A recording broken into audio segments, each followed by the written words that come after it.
coming up next on this episode of the Unlock You podcast. And so my encouragement for anybody who's listening is that we shift our mindset from the reciprocal, if you don't scratch my back, I'm not going to scratch your back. If you're going to not talk to me, I'm going to not give you sex. If you're not going to give me gifts, well then fine, I'm not going to talk to you the rest of the evening. So instead of doing a tit for tat, we want to really create a servant oriented. And the cool thing, and I have actually seen it, it's not quick and it's not easy. But when one spouse or partner decides to serve the other one and to do it with a good heart and to love well, I have actually personally seen the Lord bring conviction on the other person. Hey friends, thanks so much for joining us.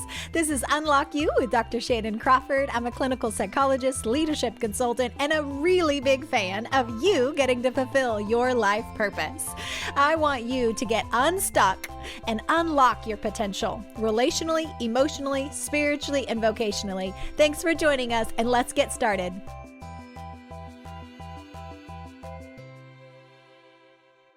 Welcome to Unlock You with Dr. Shannan Crawford. And today I have the extinguished privilege of being with my dissertation chair, Dr. Jennifer Ripley. She is incredible and intelligent and wise, and one of the women I have looked up to professionally and personally, that she has toggled being married, a mom, successful in her career, has impacted so many lives through hope-focused couples counseling. And I believe Dr. Everett Worthington was your dissertation chair. And I just love the way the baton gets passed down. And so Dr. Ripley is obviously my dissertation chair, and I was trained in hope-focused couples counseling under her. And so I would love to introduce her. She is the Hughes Chair of Christian Integration and co-director of the Charis Institute at Regent University. Shout out Regent University, my alumni. Her research focuses on hope-focused couples counseling and any other modality that helps couples. And she is a wealth of knowledge. So whether you are married, pre-married, or would like to be married, or would like to not be married, we want you to pull up a chair, join us in this conversation, because relationships are such a huge part of our lives. And we want to invest wisely and be intentional and proactive in an area that's so important to all of us. So Dr. Ripley, thank you for being on this episode with us. Well, thank you so much, Dr. Crawford, for bringing me onto your show. I'm really excited to be here. Aw, thanks. So one of the first enriching things that I learned from the hope-focused couples counseling approach is the importance of the reciprocal versus covenantal love. Right. Can you explain that for our audience? Absolutely. So it's very easy in the world we live in to feel like I'm going to go into marriage and this is what's going to happen. I'm going to be giving. I'm going to be kind. I'm going to be loving. And then this other person is going to love me. And it's going to end up being probably pretty equal, right? And I'm going to make him a better person and he's going to make me a better person. And we're just going to kind of go through life just being interesting for each other and having this kind of equal exchange, like he gives, I give, and it kind of equals out in the end, right? And there's a long research in this in marriage and family research that shows that, well, that is one way to look at marriages, but it's not the only way. Mm-hmm. So the covenantal idea is a very different. It's kind of upside down kind of a view on the way marriage and family works. And we understand this because we understand this with children. Like if you have a child, you don't really expect that child to ever give back to you completely as much as you give to them, right? It's kind of a pay it forward kind of a situation, right? So that's kind of understandable. And we have that kind of relationship with children in our lives, whether they're our own children or nieces and nephews, things like that. But when it comes to marriage, we often think of it as this exchange. The covenantal idea is that I give all that I can out of my commitment and my care and my love for you. And that is so much more sustainable because a lifetime of love will include days when one person is sick and can't give very much, or one person is going through a depression or has lost a job, or just goes through difficult times, maybe grieving parents or caring for elderly parents. Yeah. And so every relationship over decades is going to come to a point where it's like, wow, I'm giving a lot more than I'm getting out of this relationship. So a covenantal point of view says that's not the important question to ask. The important question to ask is, am I doing all that I can? Not more than I can do, right? So you don't want to just like pour yourself out and just be a puddle and nothing left of you. But you also don't want to just like, well, you can't give much to me right now because you're going through your cancer. So I'm going to kind of hold back and I'm not going to give too much. And I think when we think about it that way, we all go, yeah, that makes a lot of sense. But having that mentality on a day-to-day, year-to-year, decade-to-decade makes for a much more healthy relationship. So that's a covenantal point of view. And it's promoted in sociology, actually, and studied by researchers like David Bromley, who I have followed and really enjoyed. Awesome. So I think there's such a key point you're helping illuminate, that many of us have mindsets, and it's our actual mindset and how we approach something is so much more important than the actual situation itself. Two people could be in the exact same situation and have a vastly different experience of it because of the mindset we're approaching. And I think innately, and I will put myself in that category, all of us are selfish and we want it to be fair. We want it to be just, which is kind of a fallacy, the just world fallacy, that everything is going to be equitable every day. Now, if somebody's in an abusive relationship and there's extenuating circumstances, we're obviously not talking about that, but we are talking about the good 70% of normal relationships, that there's going to be disparities, there's going to be give and take. And moreover, how much we can pick up an offense and we can feel entitled that if they don't do it, then I don't have to do it. If they're not going to pick up the laundry, then I don't have to. If they're not going to kiss me hello, then I'm sure not going to. And we get very self-protected, which is great if you want to stay a bachelor, but not so great if you want to stay in a committed relationship that actually has the warm and fuzzies. So what would you say to a couple if they're starting to recognize reciprocal tendencies in their relationship dynamic? That's a great question. So I think reciprocal tendencies are very human, and we can end up there so quickly, whether that's in friendships, or family relationships, and especially in marriage type relationships. So it's really, don't be discouraged if that's something that you see where you have that great example of like, well, you didn't pick up the laundry, so I think I'm not going to. And if you follow the train of thought very quickly, you're like, well, then no one's picking up the laundry. We're going to have to wear dirty clothes. Like, this isn't going to work out long term. But being able to be the first one to say, well, I'm going to act out of my goodwill, out of my love, out of my care. And I'm going to be honest and true to who I am, regardless of the other person. And this can be true for even severe things. So again, we're not talking about like your partner is abusive to you, but being true, maybe I'm going to act in a respectable way. I'm going to act in a dignified way. And abuse is not respectable or dignified. And so I'm not going to engage in that. I'm not going to get involved in that kind of relationship. And I'm going to step away even if there's abuse and not engage in that kind of thing, because that's not who I am. I want to be loving. I want to be dignified. I want to be true and honest. And so it's really kind of stopping to focus on, okay, what's my mindset? Like you said, who am I? I'm going to act out of that. And then if things are unequal and you're like, okay, I'm acting out of a mindset and my partner is still not picking up the laundry, they're not helping with the kids, they're not doing any dishes, they're just kind of like not making it in the household, then it's time for just an honest conversation. Like, I'm trying to do my best to do what's good for us.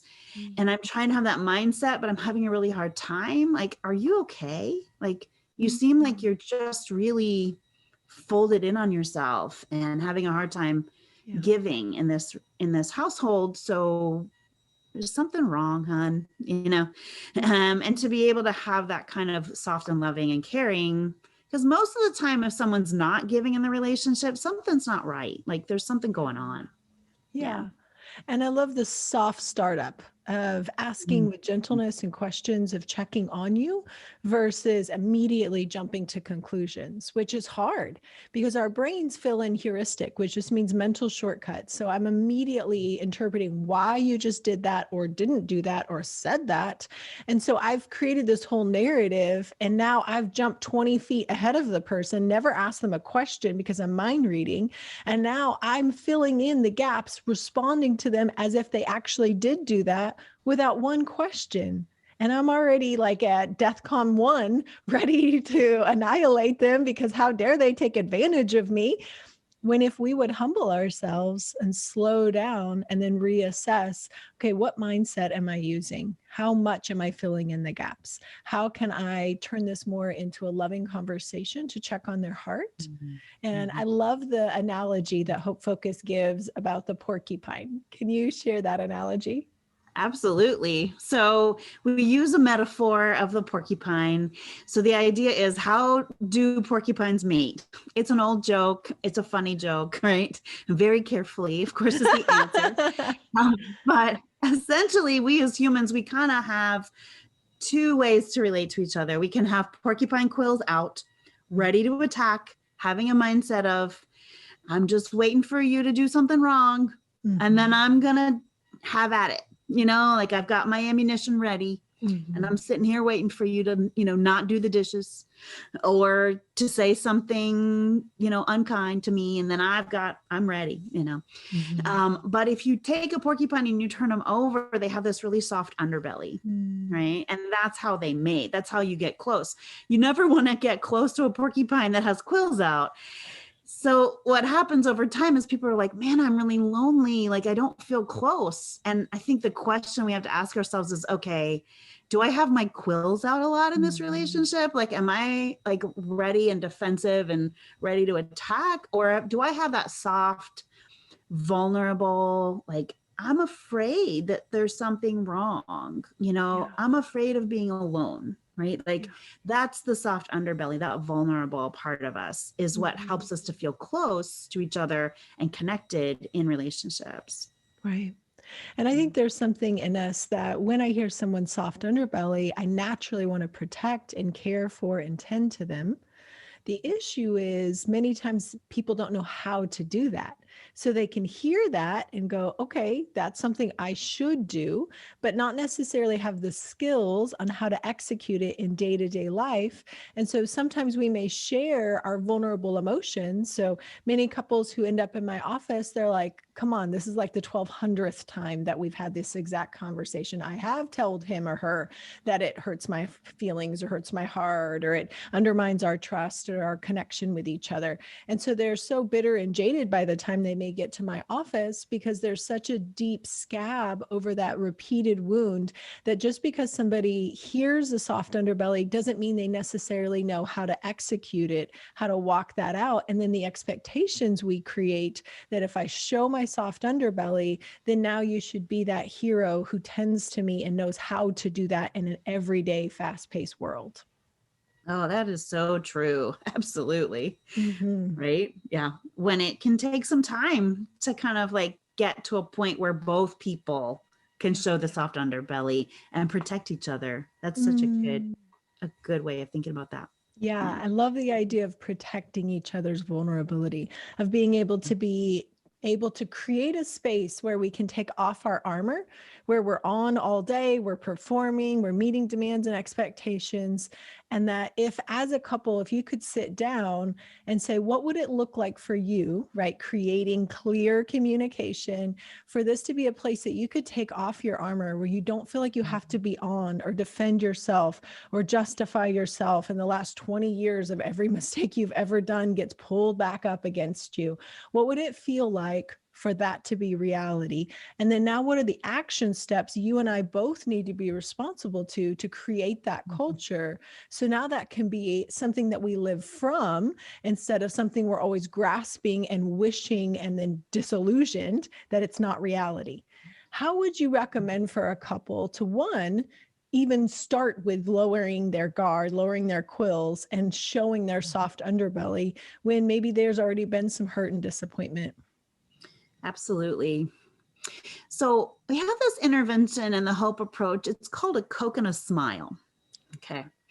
And the coconut smile intervention is building on this basic brain research that essentially says we have kind of a limited amount of willpower, right? Because being vulnerable and not attacking back, right? And like being humble, it requires some willpower. It requires some stamina. So we kind of have a limited amount. We all know this because if you've ever been on a diet, when you start the day, you're fine. Beginning of the day, you're fine. Breakfast, no problem. I can eat a healthy breakfast. Lunch, got it. Healthy lunch. Afternoon snack, I'm getting a little tired. Maybe evening, okay. And then by the time 8 o'clock rolls around, you're like, oh no, I just had a Hershey bar. That was a bad choice, So and that's how it works in marriage life too, right? Where you start out and then by the time you get to the end of the day, you try to have like a serious conversation after the kids have gone to bed and you're just tired. There's just kind of nothing left.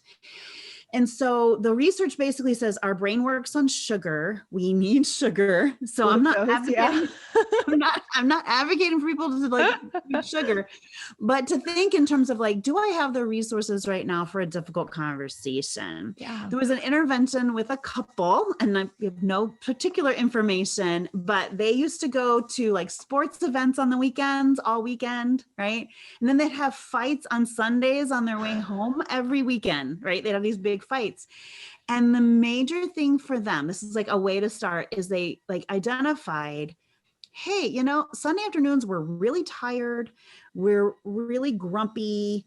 We've spent all our energy. Maybe we're low in blood sugar, like all of that. That is not a good time for us to interact. Like, let's have peace in that time.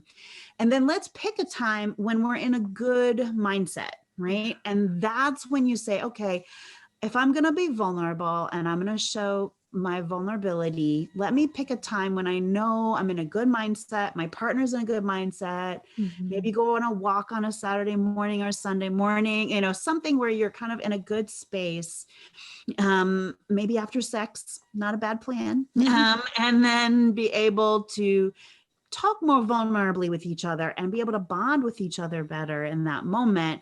And to notice like, hey, my partner just got home from a bad day at work and I'm grumpy because I've been dealing with after school kids soccer and I'm unhappy. We're both unhappy. Now is not the time to be vulnerable. Now is the time to just like do the dishes. Let's get some stuff done. We'll talk later. Yeah, absolutely. So the Coke and the smile, what does that mean? Coconut smile is essentially like making sure your brain has sugar enough, essentially. Right? That's the Coca-Cola. Okay. Right? So is my brain sugared up enough that I can have a difficult conversation? And am I ready to smile? Yes. So it's kind of building off that old coconut smile. That's cute. I haven't actually heard that one. That's cute. Okay. And I would say for a lot of us, there's the pace of life. We would have to be very intentional to create that margin in that space. So if we jam our schedule so full and we're always giving our family the leftovers, it's pretty hard to expect that you're going to be able to have a Coke and a smile because no time is the right time. Everything is always coming up. That is so true. And I think it's especially true for young families. So people that are having their kids and their preschoolers, it's just such a taxing phase of life and family situation where, people work all day and then they take care of their kids and then the kid gets up in the middle of the night and somebody's sick and both partners are just taxed out and it can be really difficult to find that margin. So like you said, that is so important to like, okay, where are we going to find this margin? I know when we were in that phase of life in our marriage, we would find other couples in the same phase of life and we'd go like, can we do a kid swap Friday night with you? Because we need some time, just adult time. And they did too. And so every Friday night we'd swap, and like 1 week was our week and 1 week was their week.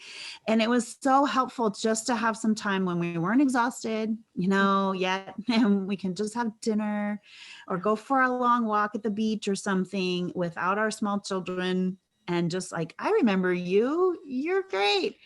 I like spending time with you. I don't hate you after all. I don't, do I? Yeah. And that's super important to kind of balance out all the normal stresses of like, oh, the kid just threw up again. It's 3 a.m. Which one of us is going to give up sleep for the next 2 hours? Oh, yeah.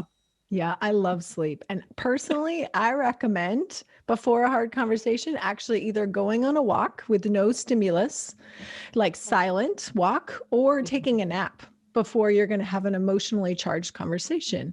Because I found that as an extrovert, I thought I could just go and do a million things because I have capacity to do it, but it doesn't mean I'm going to show up well. And so many of us have some blind spots that we think we're showing up and we're doing our part, and they're the one with the attitude. And we don't realize that maybe we have a little bit more of an edge or a sass or a defensiveness or a pridefulness. I know that there's research about like people even in mental health that sometimes they're the worst people to be married to because we can get really prideful and cocky and know all the answers. And the other person is just like, oh my gosh, get a mirror. What is your deal? Like, whoa.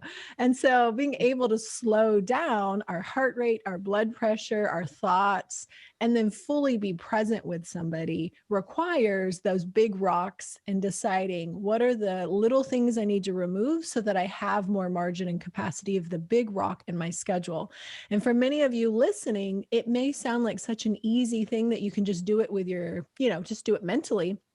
But in reality, you really do need to sit down with your partner and actually get like a large calendar in front of you, could be paper or electronic, and now start saying, okay, what are the responsibilities that each of us have? How can we delegate? How can we support one another? How can I change my expectation that, Monday you have that late meeting, and so I need to not expect that you're going to have an emotional conversation with me on Monday nights, or, right when you walk in the door, the classic time that the parent that's home all day, and it could be male or female, is now like, talk to me, adult, I need to connect, I've been with kids all day. And the other one is like, nobody need anything from me, I cannot give one more ounce. And so we have to learn each other's schedule, learn each other's rhythms, introvert, extrovert, love languages, being armed with a lot of tools and resources so that you can diligently plan well. Just like if you were an executive at a corporation, you wouldn't haphazardly put your schedule together with all your employees and be like, that guy can probably run something in that department. You would be very diligent and planful. And how sad that many times we don't do that in the most important area. That is so good. That is just, there's so many gems of good information in what you just said about being intentional, even pulling out a calendar. And like Friday nights tend to be very good for my husband and I as a time. Fridays tend not to be a very heavy day in academic world for me. I don't come home having taught classes all day and things. And the same for my husband and his work. But for other people, Friday may be like the crunch day, and that's not the good day. Like maybe Sunday is just a better day to spend some time together. So really finding that space where you can just enjoy being friends, right? And remembering the importance of friendship in all marriage relationships or couple relationships so that you can, sustain it across a long haul. Yeah, absolutely. And remembering that foundation. I love how you've referenced back, let's be friends. I think many times we can personalize and say, oh, because Friday night doesn't work and you never want to talk to me. And we do the always, never, should, which is like the big rule. Don't do that. But we jump to those conclusions and we take that personal, thinking, oh, well, you don't want to because you don't love me, which is a huge leap going back to our first part of the conversation where it's like, ask the question. hey, honey, is there a reason that it's hard to engage with you on Sunday mornings or on Wednesday nights? Is there a reason that I have a hard time getting a hold of you during office hours or whatever?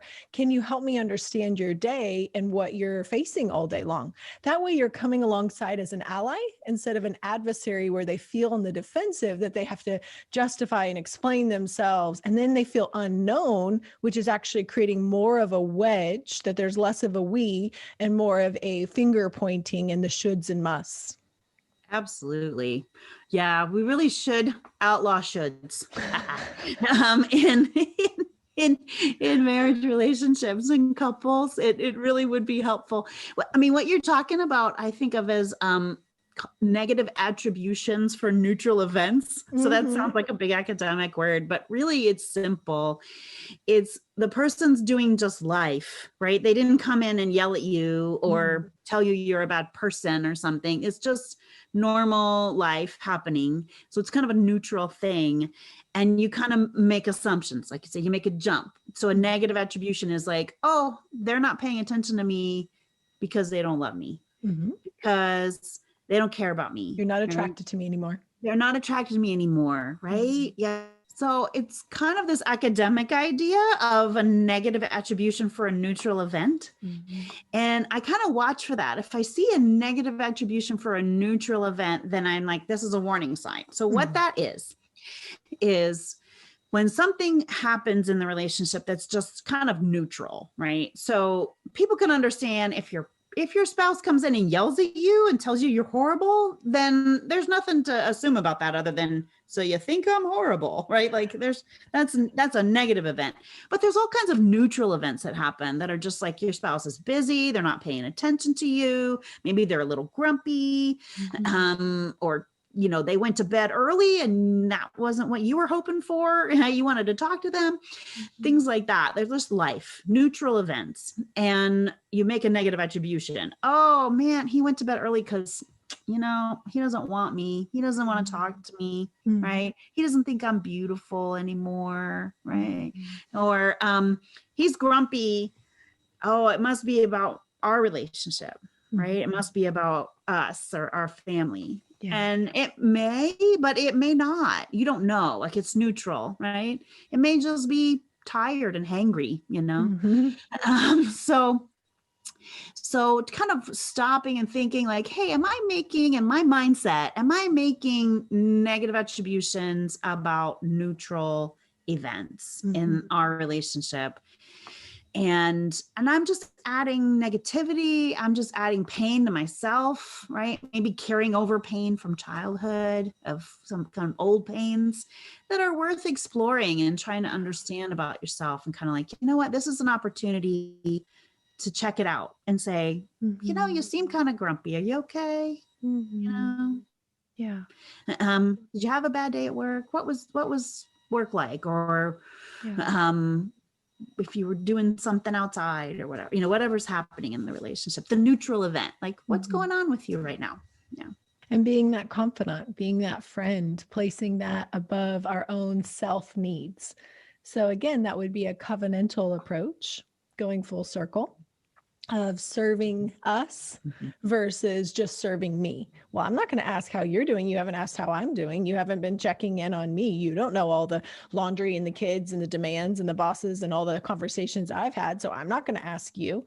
We can do that, which is offense and pride and bitterness and resentment and spite our own face, right? Like the self-fulfilling prophecy that if I get offended and I start acting a certain kind of way, I'm more likely to create the very scenario that I projected was going to happen.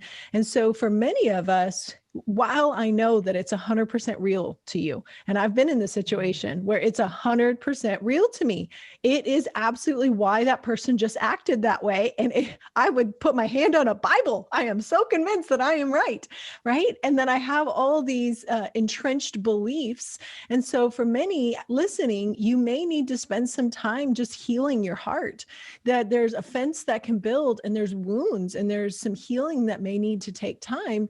And obviously, we're going to recommend enrichment, couples counseling, premarital counseling, anything that's investing in your relationship. Because, I mean, you can do don't go to therapy until your life is off the rails and you do the cursory 1 to 2 appointments and they go, see, we tried everything. Now we get divorced because obviously nothing's going to work, which nothing in life is a 2 appointment. Like, that's just not real life, right? You don't do due diligence in any other area. Like, it took a long time to get a doctorate. I didn't just go for 2 classes and then think I'm going to know everything about being a psychologist, right? So for many of you out there, you need to be more realistic that it may be valuable, whether it's pastoral counseling or traditional therapy or premarital or enrichment, that it doesn't have to be just when your life is going off the rails. There's a whole lot of prevention that you could go from good to great.